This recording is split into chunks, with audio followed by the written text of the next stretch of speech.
So we'll go ahead with the last remaining topic of this chapter. तो अब तक so far we have seen in details what is a semiconductor, what are different types of semiconductor, intrinsic, extrinsic. Extrinsic में दो type था, p type और n type. p type और n type. और उसके बाद हमने ये भी देखा कि p टाइप में मेजॉरिटी कौन होता है? होल्स. कहाँ होते हैं? वैलेंस बैंड में. माइनॉरिटी कौन होता है? इलेक्ट्रॉन्स. कहाँ होते हैं? Conduction band. एन टाइप में मेजॉरिटी कौन होता है? इलेक्ट्रॉन्स. कहाँ होते हैं? Conduction band. माइनॉरिटी कौन होता है? होल्स. कहाँ होते हैं? Valence band. और हमने ये भी देखा कि पी टाइप सेमीकंडक्टर में डोपेंट कौन होता है? ट्रैवेलेंट. और एन टाइप में पेंटावेलेंट. गुड. फिर हमने देखा पी एन जंक्शन डायोड. अगर मैं एक बेस मटेरियल लेता हूँ, उसके हाफ पार्ट में ट्रैवेलेंट इम्प्योरिटी और हाफ पार्ट में पेंटावेलेंट इम्प्योरिटी डोप करता हूँ, तो बन जाता है पी एन जंक्शन. जहाँ पे पी टाइप और N type they meet, it is called as junction. It is called as P N junction diode. क्या बोलते हैं उसको? P N junction diode. Diode क्यों बोलते हैं? क्योंकि वहां पे इलेक्ट्रिकल कॉन्टैक्ट के लिए दो कनेक्शंस निकाल सकते हो, तो there are two electrodes, hence diode. Then we have seen what is a forward bias P N junction diode, what is a reverse bias P N junction diode. So do you remember what is a forward bias PN junction diode? जब तुम P type किसको connect करते हो? Positive terminal of the battery. और N type किसको connect करते हो? Negative terminal of the battery. Then it is said to be forward biased. और फॉरवर्ड बायस में जो डिप्लीशन रीजन होता है उसका विड्थ क्या होता है? कम होता है, डिक्रीज होता है. और large number of electrons flow across the junction, तो वहां पे करंट मिलता है. तो forward bias PN junction diode acts like a switch on. और रिवर्स बायस में हम पी टाइप किसको कनेक्ट करते हैं? Negative of the battery. और N type positive of the battery. इस केस में डिप्लीशन लेयर का विड्थ इंक्रीज होता है. और जंक्शन के अक्रॉस इलेक्ट्रॉन्स क्रॉस होते हैं क्या? नहीं. तो करंट मिलता है क्या? नहीं. तो it acts as switch off. Good. तो PN junction diode can also be used for switching action. अब इतना पता है तो we can go ahead with advantages of semiconductor devices. By the way, ये जो सेमीकंडक्टर डिवाइसेस है, डिवाइसेस मतलब devices which are made out of semiconductors, जिसमें एक आ गया ये एलईडी लाइट इमिटिंग डायोड, एक हो गया सोलार सेल, एक हो गया फोटो डायोड, और एक है जिनर डायोड. इनको हम लोग बोलते हैं special purpose PN junction diode. वो 12th में सीखोगे. अभी सिर्फ आपको एडवांटेजेस पता होने चाहिए. तो पहला एडवांटेज है semiconductor devices are very small in size and light in weight. तो फॉर एग्जांपल ये जो ट्यूबलाइट है, या in fact I am having a kind of remote control in my hand which has a laser light which is made up of semiconductor. तो it is very light. उसका weight कुछ भी नहीं है एंड टू स्मॉल. जो conventional laser होते हैं ना, अगर आप इंजीनियरिंग करोगे तो फर्स्ट ईयर में आपको एक लेजर लाइट देंगे, क्योंकि लेजर से रिलेटेड एक्सपेरिमेंट्स परफॉर्म करने हैं आपको. तो देयर यू विल सी से बड़े बड़े लेजर होते हैं, very heavy, bulky. And of course heavy है, बल्कि है, कॉस्टली भी है. ये semiconductor devices made up of, मतलब any device which is made up of semiconductor is normally very small in size, light in weight, and it is also very cheap. They do not have heating element and hence low power consumption. They need not have warm up time. अब मैं दोनों का मतलब बता देता हूँ. सबसे पहले ये जो वार्म अप टाइम है उसकी बात कर लेते हैं. ये जो एलईडी लाइट्स हम लोग आजकल यूज करते हैं ना, इससे पहले वो एक नॉर्मल ट्यूबलाइट था, ग्लास ट्यूब, जिसके अंदर हम लोग, अगर आपको नहीं पता होगा तो आपकी जानकारी के लिए, हम उसमें ना एक गैस फिल करते थे. कौन सा गैस पता है? इनर्ट गैस, जैसे कि अर्गन. तो जब आप स्विच ऑन करोगे तो वो धीरे धीरे धीरे धीरे स्टार्ट होगा. बराबर. तो उसको बोलते हैं वार्म अप टाइम. आपने स्विच ऑन किया, स्विच ऑन करने के बाद इमीडिएटली लाइट प्रोड्यूस नहीं होता है, तो it takes few seconds to produce light. That is called as warm up time. लेकिन एलईडीज में जो भी सेमीकंडक्टर से बना है, they do not have warm up time. You turn the button on, light will switch on. You turn the button off, light will switch off. तो ये जो है, यहाँ पे वार्म अप टाइम लगता ही नहीं है. Number two and the most important thing, semiconductors इतने इंपॉर्टेंट क्यों है? क्योंकि मैंने आपको लगातार, मैं पिछले 3 लेक्चर में बताते आ रहा हूँ कि semiconductors are very very important nowadays. There are multiple reasons. उसमें से एक, चलो विद एग्जाम्पल बताता हूँ मैं आपको. नाउ ये जो स्क्रीन है ना, स्क्रीन, इसके अंदर भी बहुत सारा सेमीकंडक्टर यूज हुआ है. उसमें से एक इसका जो सीपीयू है, पता है सीपीयू क्या होता है? हाँ, central processing unit, which is called as the brain of the computer. एक तो सा डिवाइस है वो छोटा सा, 16 GB रैम, मे बी 256 या 512 GB का हार्ड ड्राइव है उसमें, सॉलिड स्टेट डिस्क SSD।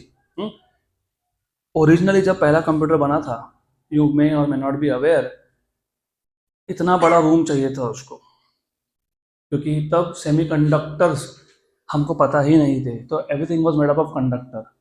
तो अगर छोटा सा बेसिक ऑपरेशन भी परफॉर्म करना है ना 2x2 उस कंप्यूटर से, तो it use to take a lot of time. और क्योंकि कंडक्टर्स यूज हो रहे हैं, तो कंडक्टर्स में जब करंट पास होता है तो क्या जनरेट होता है पता है? Heat, because of resistance. इसके लिए उसमें एक हीटिंग एलिमेंट था। रेजिस्टेंस को यहाँ पे हीटिंग एलिमेंट बोलते हैं। हीटिंग एलिमेंट मतलब कौन? रेजिस्टेंस। क्योंकि हीट कब प्रोड्यूस होता है? जब रेजिस्टेंस, रजिस्टर में से करंट पास हो। अब प्रॉब्लम ये हो जाता है कि क्योंकि हीटिंग हो रहा है तो हमको कूलिंग सिस्टम लगाना पड़ेगा। ये तो मैंने सिंपल सा ऑपरेशन बताया 2x2। अभी बहुत सिंपल सी बात लगती है, लेकिन इनिशियली जब कंप्यूटर्स बने थे ना, तब 2x2 करना, ऑपरेशन करना भी बहुत बड़ी बात थी। And it use to produce heat. तो हीट प्रोड्यूस हुआ तो कूलेंट लगेगा, मतलब कूलिंग सिस्टम लगेगा, जैसे कि फैंस हो गए या फिर एयर कूलर्स हो गए, एक्सेट्रा एक्सेट्रा। तो अगर मैं कंप्यूटर बना रहा हूँ, उसमें हीट प्रोड्यूस हो रहा है, उसको कूल करने के लिए अलग से फैंस लगा रहा हूँ, तो ज़्यादा पावर कंजम्पशन होगा, राइट? लेकिन सेमीकंडक्टर में ये हीटिंग एलिमेंट होता ही नहीं है, हीट प्रोड्यूस होता ही नहीं है, and hence low power consumption. क्योंकि हीट नहीं प्रोड्यूस हुआ, that is why you do not need to have cooling systems. एक सिंपल सा एग्जांपल देता हूँ। May be some of you are aware, may be some of you are not aware, how many of you have laptops और computers? Okay, which type of drive you are using in that? दो type के drive होते हैं, HDD जिसको तुम hard disk drive बोलते हो, एक होता है SSD, solid state drive. SSD, why do use SSD? Fast. क्यों फास्ट पता है? क्योंकि HDD में जो रीड राइट प्रोसेस होता है ना, मतलब जब तुम डेटा स्टोर करते हो, that is called as writing on the disk. वहाँ पे HDD में फिजिकल कॉन्टैक्ट्स इन्वॉल्व होते हैं। तो you have a pointer type of thing जो एक फिजिकल डिस्क के साथ कॉन्टैक्ट में है, तो फ्रिक्शन होगा, फ्रिक्शन विल जनरेट हीट, तो उसके लिए आपको लगेगा कूलिंग सिस्टम। इसलिए लैपटॉप्स में पहले फैंस होते थे, और अगर फैन खराब हो गया तो ओवर हीट की वजह से तुम्हारा लैपटॉप बंद हो जाएगा, फिर बार बार तुमको टर्न ऑन करना पड़ेगा। अभी SSD यूज करते हो क्योंकि वो सेमीकंडक्टर से बना है, उसमें हीटिंग एलिमेंट है क्या? नहीं है, तो हीट प्रोड्यूस होगा क्या? नहीं। तो अभी साइज और भी कॉम्पैक्ट हो गया, because you don't need fans. Good, then they can operate on low voltages, very good. मैं अभी आपको एग्जांपल देता था लेजर लाइट का। अब ये जो लेजर लाइट है, I have two cells 1.5 volt each in parallel, सिर्फ 1.5 वोल्ट, और इसमें से लेजर लाइट प्रोड्यूस हो रहा है। लेकिन जो इससे ज़्यादा पावर के लेजर्स होते हैं, उसके लिए you need 230 volt AC supply to operate. It is operating only on 1.5 volt and that operates on 230 volt. तो they operate on low voltages, small voltage पे भी वो वर्क करते हैं। They have high speed of operation, as I just told you they do not have warm up time. तो इनका operation speed भी fast होता है, टर्न ऑन करोगे ऑन हो जाएगा, ऑफ करोगे ऑफ हो जाएगा, अनलाइक ट्यूबलाइट्स। चालू करो और धीरे धीरे ब्लिंक होगा वो। तो दे have high speed of operation, तो ये एडवांटेजेस है उसके। देन ऑफ कोर्स एडवांटेज है तो डिसएडवांटेज भी है। गुड, लेकिन डिसएडवांटेजेस जो है वो they can be controlled actually. तो anyways, they are sensitive to electrostatic charges. बहुत बार ऐसा होता है कि एक सब्सटेंस के ऊपर चार्ज जमा हो जाता है, तुमने खुद में एक्सपीरियंस किया होगा ये। जब तुम आते जाते प्लास्टिक के चेयर को हाथ लगाते हो, लगता है कि थोड़ा सा ऐसे करंट लगा, क्यों? Because of static charges. उस चेयर के ऊपर क्या जमा हो गया? चार्जेस। वैसे सिमिलरली अगर सेमीकंडक्टर पे भी चार्जेस एक्यूमुलेट हो गए, जमा हो गए, तो उसके प्रॉपर्टीज थोड़े चेंज हो जाते हैं। That is why they are called, they are sensitive to electrostatic charges. So property will be slightly modified. Not very useful, very नहीं है, very very not very useful for controlling high power. तो ये जहाँ पे high power operations are required, वहाँ पे they are not very useful. They are sensitive to radiation. तो of course ये भी आप 12th में सीखोगे। अगर उस पर UV लाइट फॉल होता है या उस पर किसी और इंफ्रारेड या फिर फॉर एग्जांपल विजिबल, तो उसके प्रॉपर्टीज चेंज होंगे। जैसे इलेक्ट्रोस्टैटिक चार्जेस की वजह से चेंज हुए, वैसे ही रेडिएशन की वजह से भी उसके प्रॉपर्टी चेंज होते हैं। They are sensitive to fluctuation in temperature also.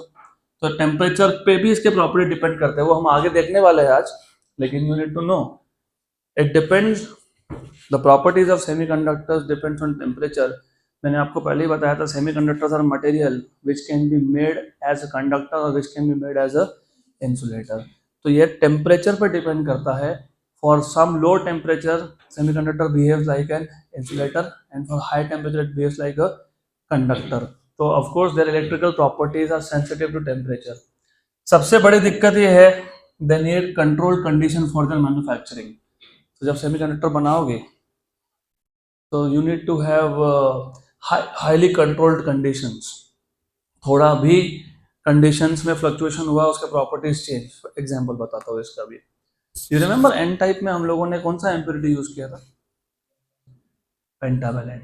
Now imagine मैं एक होस्ट मटेरियल में डोपिंग कर रहा हूँ N type to make it pentavalent, और गलती से कोई और एटम उसमें मिक्स हो गया, गलती से आ गया। तो वो जो एन टाइप सेमीकंडक्टर उसके प्रॉपर्टीज चेंज होंगे कि नहीं होंगे? इसके लिए जब तुम मैन्युफैक्चरिंग करोगे तो you need to have highly controlled condition. You can not let any other impurity come inside the material, क्योंकि it will change the properties of that particular semiconductor. Then very few materials are semiconductor. तो बहुत कम ऐसे material जो semiconductor, जैसे silicon हो गया, जैसे क्या हो गया, germanium, only few. Good. Of course application, अभी ये जो एप्लीकेशन है ये सिर्फ आपको यहाँ पे इंट्रोडक्शन है। ये पूरा का पूरा आपका 12th स्टैंडर्ड में सेमीकंडक्टर डिवाइसेस में रिपीट होगा इन डिटेल।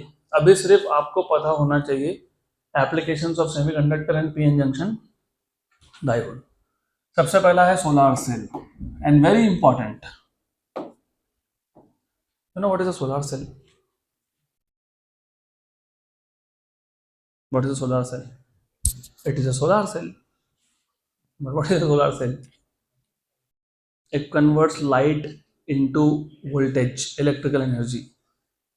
पहली बात तो समझ लो, फिजिक्स में any device which converts one form of energy to other form of energy is called as transducer। क्या बोलते हैं? transducer। any device or any instrument which converts one form of energy to another form of energy is called as transducer। तो solar cell is a kind of transducer जो light को, solar radiation को इसमें convert करता है voltage में, इसलिए इसको फोटोवोल्टाइक सेल भी बोलते हैं। Photon voltaic voltage, right? Cell, a cell which converts photons into voltage। अब ये कहाँ यूज होगा? This is also very important thing. You know, हम अभी आजकल बहुत ज़्यादा स्पेस एक्सप्लोरेशन कर रहे हैं। अभी रिसेंटली इंडिया ने मून पे एक मिशन भेजा था। उसका काम क्या था कि मून का जो भी सॉइल है उसका एनालिसिस करके कंटेंट भेजना, इस सॉइल में क्या क्या है, कौन से एलिमेंट्स है, कौन से मॉलिक्यूल्स है, और वहाँ के फोटो वोटो खींच के भेजना। तो एनालिसिस करने के लिए या फोटो खींचने के लिए क्या लगता है? Power, electrical power. फिर तुमने ऐसा वायर लगा के छोड़ा क्या उसको अर्थ से? नहीं ना। How it is supplying energy for all this? Solar cell. तो सोलार सेल मोस्टली वहाँ यूज करते हैं रिमोट प्लेसेस जहाँ पे फिजिकली इलेक्ट्रिसिटी सप्लाई करना पॉसिबल नहीं है। फॉर एग्जाम्पल, आजकल स्ट्रीट लाइट में भी तुम देखोगे, सिग्नल्स में देखोगे, ट्रैफिक सिग्नल के ऊपर सोलार पैनल लगे होते हैं। फॉर एग्जाम्पल ऐसा एक रिमोट सा विलेज है, पहाड़ों के बीच में एक छोटा सा गांव है जहाँ पे 5, 10, 15 घर है। तो प्रैक्टिकली इलेक्ट्रिसिटी सप्लाई करना वहाँ तक it is difficult and it is very expensive also. तो वहाँ पे क्या करते हैं, सोलार सेल के थ्रू इलेक्ट्रिसिटी वहीं जनरेट कर लेते हैं। तो converts light energy into electric energy, useful to produce electricity in remote areas and also for providing electricity for satellite, space probes and space station. फिर है photo resistor. Photo resistor is a resistor जिसमें resistance की value change होती है when light is incident on it. Light incident हुआ तो resistance की value change हुई, रेजिस्टेंस की वैल्यू चेंज हुई तो करंट की वैल्यू चेंज होगी, क्योंकि ओहम्स लॉ के हिसाब से V इक्वल टू क्या होता है? I R. आर चेंज हुआ तो क्या चेंज होगा? करंट। और अगर करंट चेंज हो तो समझ में आ जाता है कि कितना लाइट आया। तो फोटो रजिस्टर्स और रजिस्टर्स जिसका रेजिस्टेंस चेंज होगा when light is incident on it. Then you have a bipolar junction transistor, इसको हम लोग बीजेटी भी बोलते हैं, bipolar junction transistor. By the way इसका डिटेल मैं आपको 12th में ही बताऊंगा, it will be too early for now to tell you details of this. सिर्फ एक एग्जांपल देता हूँ, ये जो मैंने माइक्रोफोन लगाया ना, ये इसका जो पिन है, पिन कनेक्शन कनेक्टर, ये ब्लैक बॉक्स को जा रहा है, which is called as amplifier. क्या है वो साउंड को एम्पलीफाई करता है, उसमें यही ट्रांजिस्टर लगा हुआ है। तो जिनका इलेक्ट्रॉनिक्स है क्या किसी का इलेक्ट्रॉनिक्स, तो आप लोगों को तो बहुत लगने वाला है ये bipolar junction transistor as an amplifier, वो 12th में देखेंगे। Then you have a photodiode. Photodiode is like a photo sensor. इसका भी एग्जांपल देता हूँ। For example, did you see that movie, वो कौन सा मूवी था, धूम 3 या धूम 2 समथिंग, जिसमें ऋतिक रोशन था। हाँ, वो चोरी करने जाता है, हाँ, फिर गॉगल पहनता है, हाँ, फिर उसको लाइट दिखती है, ऐसा ऐसा ऐसा ऐसा, हाँ। तो एक साइड पे लाइट था और एक साइड पे ये फोटो डायोड था, which is called as photo detector. और लाइट पहनने के लिए गॉगल पहनना क्यों जरूरी है, क्योंकि वो जो लाइट था ना, वो या तो अल्ट्रा वायलेट रीजन का होगा या तो इंफ्रारेड। हम इंसानों को नहीं दिखता, हमको क्या दिखता है, विजिबल लाइट। तो वो गॉगल पहनता है मस्त, फिर देखता है लाइट लाइट, फिर वो लाइट से बच बच के जाता है। क्यों? क्योंकि वॉल के एक एंड पे लाइट का सोर्स था, दूसरे एंड पे ये डिवाइस था, फोटो डायोड, फोटो डिटेक्टर। जब तक फोटो डायोड पे लाइट पहुंच रहा है, तब तक वो करंट प्रोड्यूस करेगा। गलती से भी अगर ऋतिक रोशन से बीच में आ जाता ना, तो लाइट पहुंचता क्या, तो करंट प्रोड्यूस होता क्या, नहीं, तो वो अलार्म बजा देता, चोराया चोराया। इसलिए उसको तुम फोटो डायोड को तो बर्गलर अलार्म सिस्टम में भी यूज करते हो। इनफैक्ट तुम आजकल इसको वॉश बेसिन में भी यूज करते हो। Nowadays you don't find that physical tap wala system in most of the places. You put your hand and then water starts coming down because they use this photodiode. एक side में photodiode होता है, दूसरी side में light का source होता है। You put your hand inside, the light is blocked, it sends as a signal कि there is someone who is willing to wash their hand, so it just releases water. तो photodiode वहां पे भी use होता है। LED, ये तो कितने एग्जांपल दिए, इधर एलईडी, ये इधर एलईडी, ये इधर एलईडी, ये मेरे माइक्रोफोन पे एलईडी, ये लेजर में एलईडी, तुम्हारी गाड़ी का इंडिकेटर लाइट एलईडी, तुम्हारी गाड़ी का display unit LED, brake light भी एलईडी। आजकल टीवी में भी, वैसे वो टीवी का एलईडी पुराना टेक्नोलॉजी हो गया और होता है। देन और कहाँ पे, सिग्नल्स में एलईडी, तो बहुत सारे एलईडी कॉस्ट इफेक्टिव भी होते हैं, लॉन्गर लाइफ भी होता है, स्मॉलर साइज भी होता है, etcetera etcetera. Solid state laser, this is one of the solid state laser kind of thing. ये जो लेजर मेरे हाथ में, kind of, not really exactly same. Then integrated circuits, ICs, ये सब हम लोग बाद में डिटेल में देखेंगे। सिर्फ मैं आपको एग्जांपल देता हूँ, what is the meaning of IC. एक ऐसा सर्किट जिसमें हमको, देखो ऐसा है ना, एक सिंगल सर्किट से अगर आपको बहुत सारे ऑपरेशंस परफॉर्म करने हैं, तो आप सिंगल सर्किट पे बहुत सारे कंपोनेंट्स लगा देते हो, बहुत सारे, उसको बोलते हो इंटीग्रेटेड सर्किट। क्या बोलते हैं? Integrated circuit. It's kind of a motherboard of your instrument. Motherboard पता है, नाम तो सुना ही होगा। नाम डॉन है वो इलेक्ट्रॉनिक्स का। अगर आपका लैपटॉप खराब हो गया, रिपेयर करने गए, तो बहुत बड़ा सा बोलते हैं मदरबोर्ड गया, मतलब इंटीग्रेटेड सर्किट खराब हो गया उसका। तो लास्ट है थर्मिस्टर। अब जानबूझ के मैंने यहाँ पे कुछ लिखा नहीं। Thermistor is a special register जिसकी वैल्यू रेजिस्टेंस की चेंज होती है with temperature. So a resistor whose value changes with temperature is called as thermistor. A resistor whose value of resistance changes, बराबर बिल्कुल नहीं है, changes with temperature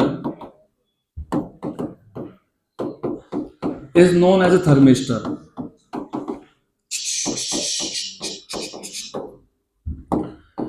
वो तुमको नाम में ही बता रहा है, थर्म मतलब टेम्परेचर डिपेंडेंट, रजिस्टर तो thermistor.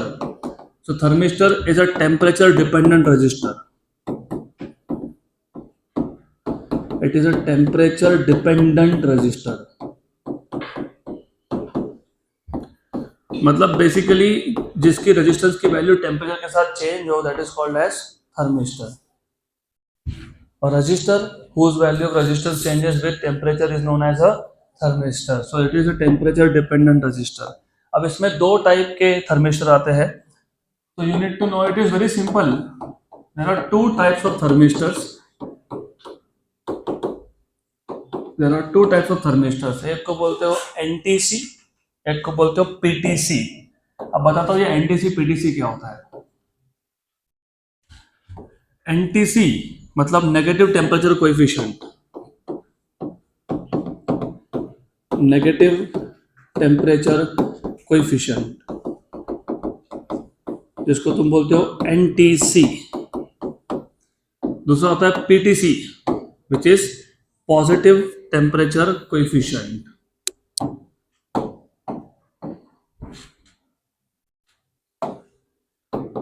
Positive temperature coefficient PTC. And what is this NTC now? ऐसे कुछ मटेरियल होते हैं जिसमें टेम्परेचर बढ़ने के साथ रेजिस्टेंस की वैल्यू कम होती है. मतलब resistance is inversely proportional to temperature. More the temperature less is the resistance. They are called as NTC type of resistance, negative temperature coefficient. तो टेम्परेचर बढ़ेगा तो रेजिस्टेंस क्या होगा, कम होगा. और PTC में क्या होगा, टेम्परेचर बढ़ेगा तो रेजिस्टेंस भी बढ़ेगा. तो NTC negative temperature coefficient means that the value of resistance decreases with increase in temperature, and PTC positive temperature coefficient मतलब these are the resistors in which the value of resistance increases with increase in temperature. Normally semiconductors जो होते हैं वो NTC type होते हैं. Semiconductors में, क्योंकि if you remember, अभी ये सब चीजें तुमको याद होगी अगर तुमने पिछले 3 लेक्चर सीरियसली किए होंगे. अगर आपको याद होगा, हमको सेमीकंडक्टर्स में अगर कंडक्टिविटी चाहिए, अगर वो इंट्रिंसिक सेमीकंडक्टर है, तो हमको इलेक्ट्रॉन्स को कौन से बैंड से कौन से बैंड में ले जाना है, वैलेंस बैंड से. अपने आप तो जाएगा नहीं. तो टेम्परेचर अगर मैं बढ़ाता हूँ, तो टेम्परेचर बढ़ाता हूँ मतलब मैं हीट सप्लाई कर रहा हूँ. Heat is energy which can neither be created. तो ये हीट वो सेमीकंडक्टर यूज करता है. मतलब सेमीकंडक्टर के जो वैलेंस बैंड के इलेक्ट्रॉन्स है वो यूज करते हैं, और वो यूज करके कहाँ जाते हैं, कंडक्शन बैंड. अभी कंडक्शन बैंड में इलेक्ट्रॉन्स होने का मतलब फ्री इलेक्ट्रॉन्स है. फ्री इलेक्ट्रॉन होने का मतलब वो मटेरियल क्या करेगा, कंडक्ट करेगा. इसका मतलब टेम्परेचर बढ़ा तो करंट बढ़ रहा है, करंट बढ़ना में रेजिस्टेंस कम होना. इसके लिए सेमीकंडक्टर्स में they are NTC type because you increase the temperature, conductivity increases and resistance decreases. पक्का पक्का. तो this is the end of the theory part of your chapter. अभी सिर्फ 3 ही क्वेश्चंस है, फटाफट से सॉल्व कर लेंगे. तो will go ahead with examples from this chapter. बहुत सिंपल एग्जाम्पल है. Example 14.1. A pure silicon crystal. Pure मतलब इंट्रिंसिक की एक्सट्रिंसिक. इंट्रिंसिक में जितने इलेक्ट्रॉन्स होते हैं कंडक्शन बैंड में, उतने ही होल्स होते हैं वैलेंस बैंड में. याद रखना, इंट्रिंसिक में, प्योर सेमीकंडक्टर में. So a pure silicon crystal has 4 × 10⁻28 atoms per meter cube. उस सिलिकॉन क्रिस्टल के हर मीटर क्यूब में, पर यूनिट वॉल्यूम में 4 × 10⁻28 एटम्स है. It is dope by 1 ppm. ppm मतलब पार्ट्स पर मिलियन. तो it is dope by 1 ppm concentration of antimony. By the way, ये antimony कौन सा टाइप का इंप्योरिटी होता है, पेंटावलेंट की ट्राइवलेंट?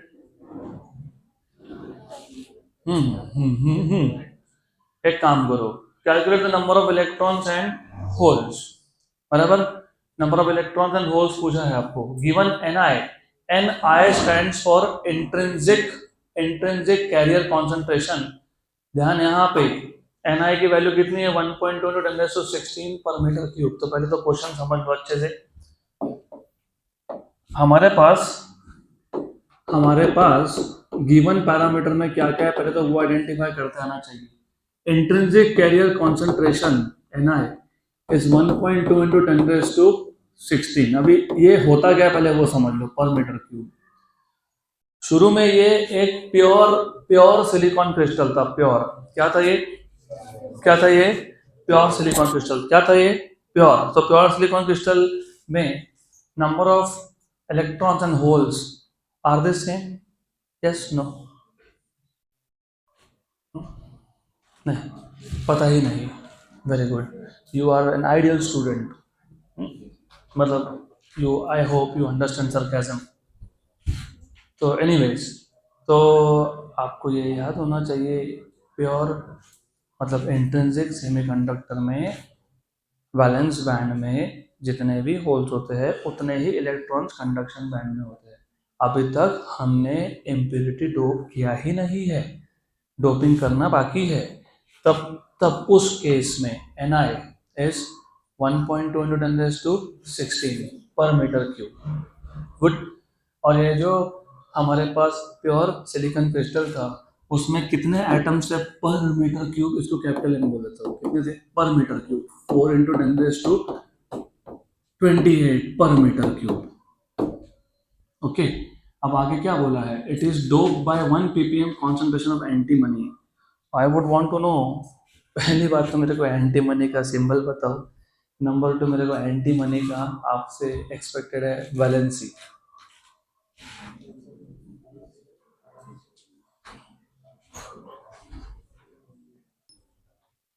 तो अभी ये पता होना क्यों जरूरी है विच टाइप ऑफ इम्प्योरिटी, उसके बिना क्वेश्चन सॉल्व नहीं होगा। तो पहले तो पता होना चाहिए एंटीमनी।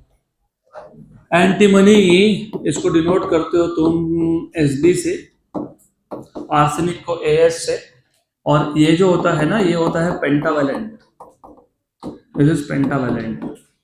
अब उसका रीजन है बताता हूं मैं, वापस going back to the question, क्योंकि अदरवाइज तुमको ये क्वेश्चन सॉल्व ही नहीं करते आएगा। हमारे पास एक प्योर सिलिकॉन क्रिस्टल था, उस प्योर सिलिकॉन क्रिस्टल में पर मीटर क्यूब में कितने एटम्स है आपको पहले वो बताया है, 4 into 10⁻28। अब डोपिंग हम इसमें करने वाले हैं, तो इन्होंने बोला है कि इसमें हमने डोपिंग किया, कितना किया? 1 ppm। डोपिंग 1 ppm मतलब 1 parts per million। अभी इसका मतलब समझ लो, तो पहले तो इसका मतलब समझ लो, क्या डोपिंग किया तुमने? एंटीमनी। एंटीमनी क्या है? पेंटावैलेंट। अगर मैंने पेंटावैलेंट डोपिंग किया है, डोपेंट अगर पेंटावैलेंट है तो वो एन टाइप बनने वाला है कि पी टाइप बनने वाला है? N type. This is important. तो एन टाइप में जो मेजोरिटी इलेक्ट्रॉन्स है वो कहाँ होते हैं? Conduction band. तो हमको फाइंड करना पड़ेगा कि कितने इलेक्ट्रॉन्स है, कितने इलेक्ट्रॉन्स है। You are suppose to find out Ne, number of electrons in the conduction band now. अब वो कैसे फाइंड करते हैं? तो जो भी ओरिजिनल तुमको दिया होगा नंबर ऑफ एटम्स, Ni नहीं, Ni की वैल्यू बाद में देखेंगे क्या है, वो बाद में देखेंगे, लेकिन फिलहाल जितने नंबर ऑफ एटम्स दिए होंगे इसमें तुमने कितना डोपिंग किया? 1 part per million। 1 part per million, what is million? 10⁻6। तो ये जो n दिया है उसको डिवाइड करो किससे? 10⁻6, तब जाके किसकी वैल्यू मिलेगी? Ne। मैं वापस बता रहा हूँ, capital N was the total number पर metre cube of the host का कितना नंबर था? 4 into 10⁻28। इसमें तुमने पर मिलियन, पार्ट्स पर मिलियन, मतलब n डिवाइड बाय 10⁻6 बराबर parts per million.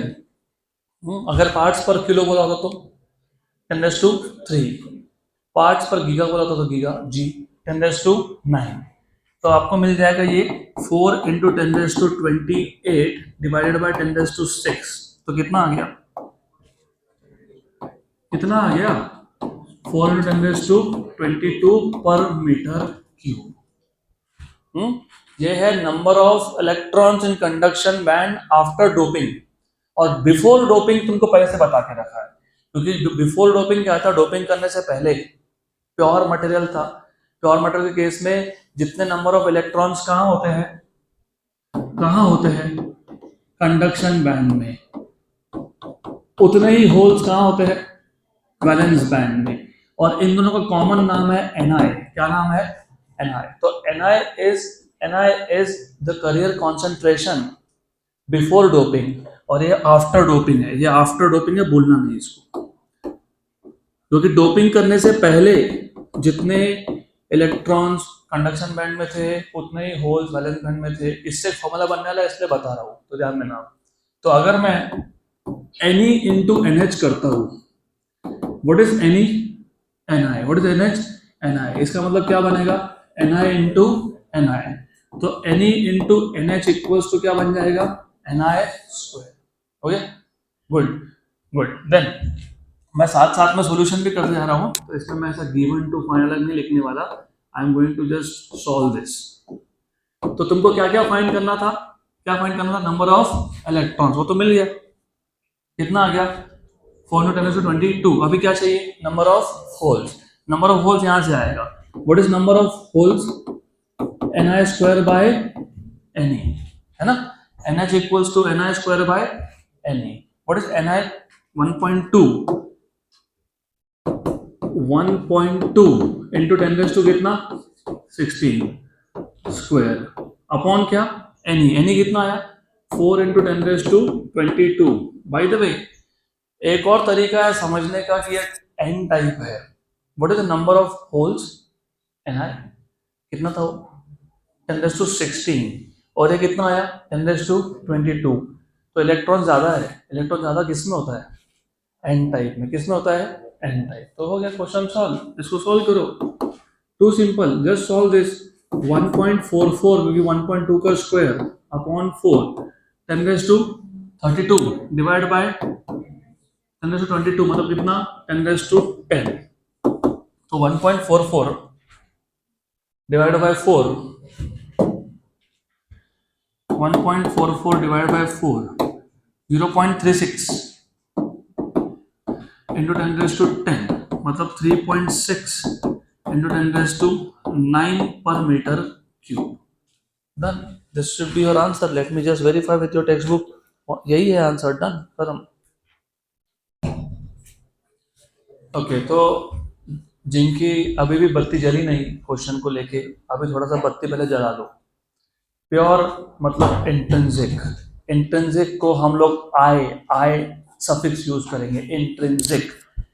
If you remember, pure semiconductor में जितने भी इलेक्ट्रॉन्स कंडक्शन बैंड में होते हैं वो सब वैलेंस बैंड से आए होते हैं, मतलब वो वैलेंस बैंड में एक एक होल जनरेट करके आए। तो प्योर सेमीकंडक्टर में, for pure semiconductor, for intrinsic semiconductor, number of electrons per unit volume and number of holes per unit volume are same. तो इन दोनों को कॉमन नोटेशन दे दिया मैंने Ni।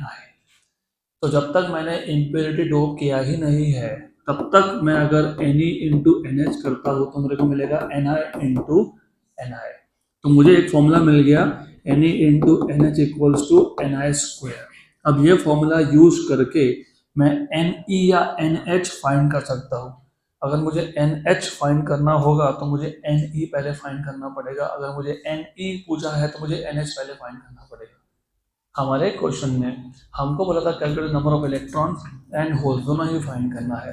तो मैं काम करता हूँ, नंबर ऑफ इलेक्ट्रॉन्स ये किसी और फॉर्मूला से फाइंड कर लेता हूँ, और जो नंबर ऑफ होल्स है वो फाइंड करने के लिए फॉर्मूला यूज करता हूँ।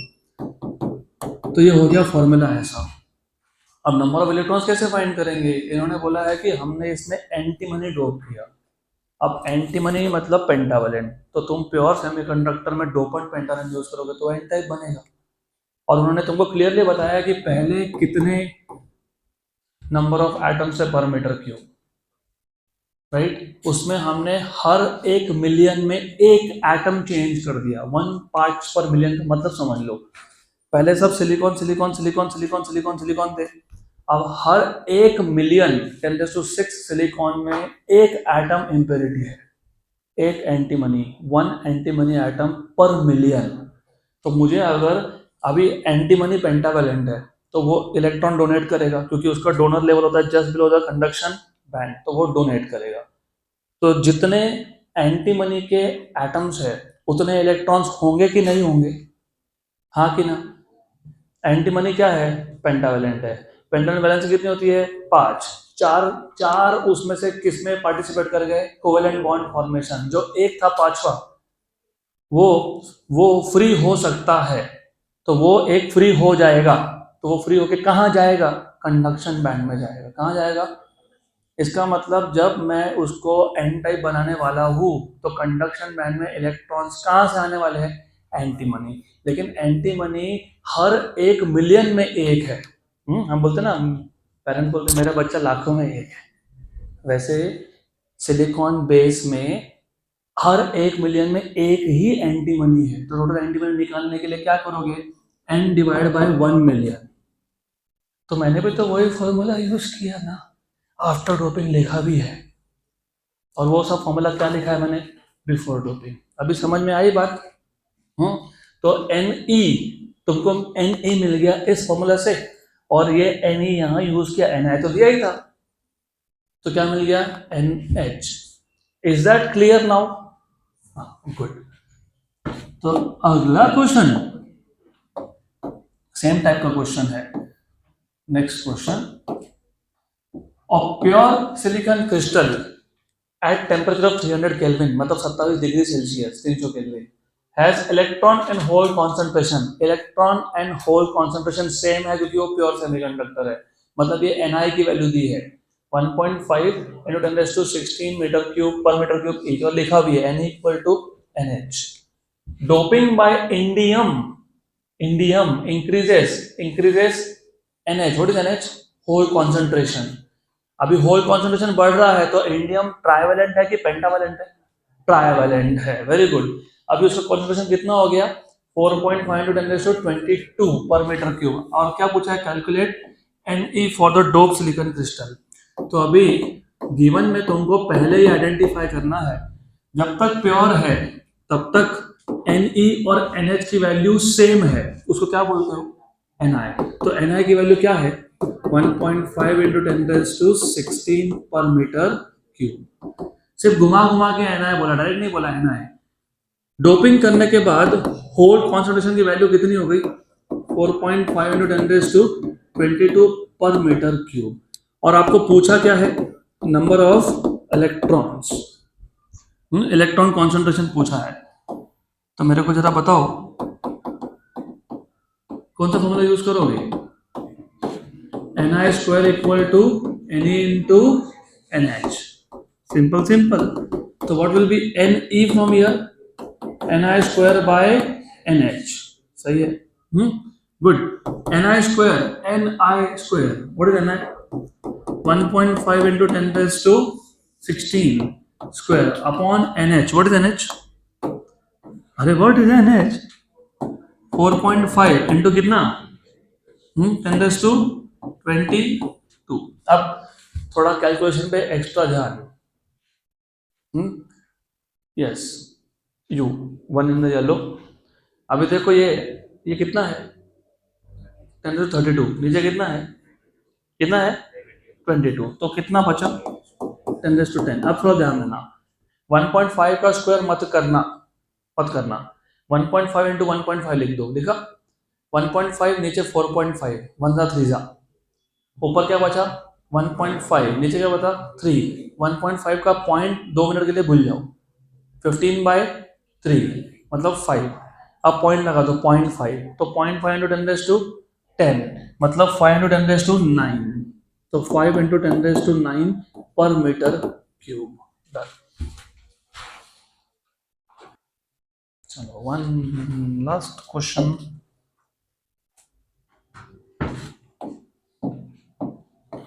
ये क्वेश्चन जितना डिफिकल्ट दिख रहा है उतना ही इजी है और छोटा सा क्वेश्चन है, it's not really difficult at all, और तुम्हारी हेल्प भी बहुत कर दी इन्होंने। जरा क्वेश्चन पढ़ो और डायग्राम समझेगा। Refer to the figure A, तो ये पहले फिगर ए देख लो, below and find the resistance between point A and B when an ideal diode is number 1 forward bias, और फॉरवर्ड बायस का डायग्राम दे दिया तुमको, नंबर बी रिवर्स बायस का डायग्राम भी दिया है। सबसे पहले ये बताओ, फॉरवर्ड बायस में जो डायोड होता है वो स्विच ऑन होता है कि स्विच ऑफ होता है, स्विच ऑन होता है, मतलब वो करंट पास करेगा। इसलिए देखो डायग्राम भी देखोगे ना, तो डायग्राम भी तुमको जानबूझ के दिया है, ये फॉरवर्ड बायस्ड है। क्या है ये, फॉरवर्ड बायस्ड है। क्या ये, फॉरवर्ड बायस्ड। तो रिमेंबर एंड रिमेंबर केस ए, और ये ओहम का सिंबल उल्टा छाप दिया उन्होंने, वैसे वो ओहम का जो सिंबल है वो उल्टा है, तो एनीवेज, तो केस ए फॉरवर्ड बायस। अब फॉरवर्ड बायस में जो डायोड होता है वो स्विच ऑन होता है, मतलब वो करंट पास करता है। तो जब करंट पास होगा इसका मतलब ये जो लाइन है ऊपर का ये नीचे के साथ कनेक्ट हो जाएगा, इसका मतलब ये दोनों जाएंगे पैरेलल में। किसमें? पैरेलल में। किसमें? पैरेलल में। Therefore both the resistances are in parallel, both the resistances are in parallel. Parallel और सीरीज कॉम्बिनेशन में आपको चैप्टर नंबर 11 में समझाऊंगा अच्छे से। फिलहाल से फॉर्मूला याद रख लो, क्योंकि ये फॉरवर्ड बायस था तो करंट पास हुआ, तो ऊपर की लाइन और नीचे की लाइन क्या हो गई? पैरेलल। और अगर पैरेलल में हो तो रिमेंबर पैरेलल के लिए फॉर्मूला होता है R1 into R2 upon R1 plus R2। क्या होता है? R1 into R2 upon R1 plus, what is R1? 30. What is R2? 30. तो 30 into 30 upon 30 plus 30. What is 30 into 30? 900. What is 30 plus 30? 60. What is 90 by 6? What is 15 6? हाँ तो 15, तो कितना आ गया? 15 बराबर। तो ये आ गया 15 ओहम। कितना हो गया? 15 ओहम। ये हो गया पार्ट ए खत्म। This is the part A of the question. पक्का पक्का? Sure sure 100%। तो स्विच ऑन होने की वजह से करंट पास हुआ, ये याद रखना। और स्विच ऑफ स्टेट में, स्विच ऑफ मतलब रिवर्स बायस में डायोड कौन सा स्टेट में होता है? Switch off. तो करंट पास होता है क्या? नहीं। तो जब करंट पास नहीं होता, तो this is really really important now, जब करंट पास नहीं होता, जब करंट पास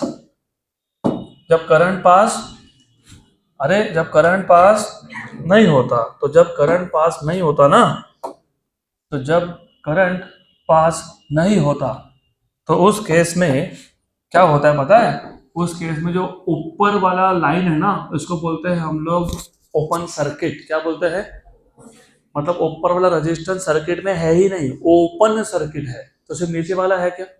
हाँ। तो देयरफॉर ये हम लोग स्टार्ट कर दिए बी, रिवर्स बायस। तो रिवर्स बायस में